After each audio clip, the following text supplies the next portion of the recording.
تمہارے لیے روزوں کے زمانے میں راتوں کو اپنی بیویوں کے پاس جانا حلال کر دیا گیا ہے۔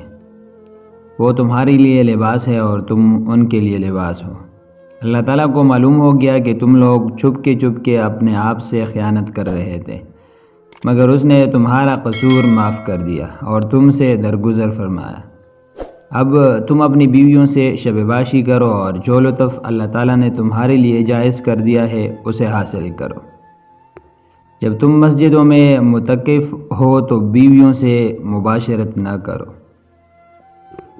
حج کے مہینے سب کو معلوم ہے، جو شخص ان مقرر مہینوں میں حج کی نیت کرے اسے خبردار رہنا چاہیے کہ حج کے دوران میں اس سے کوئی شہوانی فعل، کوئی بدفعلی، کوئی بدعملی، کوئی لڑائی جھگڑے کی بات سرزد نہ ہو۔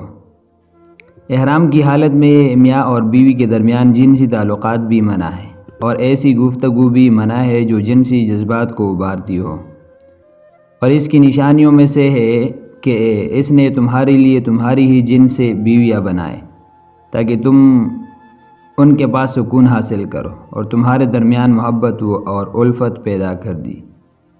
حضرت جابر رضی اللہ تعالیٰ عنہ بیان کرتے ہیں کہ یہودیوں کا کہنا ہے کہ اگر کوئی شوہر اپنی بیوی سے پیچھے کی طرف رہ کر مباشرت کرے تو ایسی صورت میں بینگا بچہ پیدا ہوگا۔ چنانچہ یہ آیت نازل ہوئی، تمہاری بیویاں تمہاری قیدیاں ہیں، تم اپنی خواہش کے مطابق اپنی قیدیوں میں جاؤ۔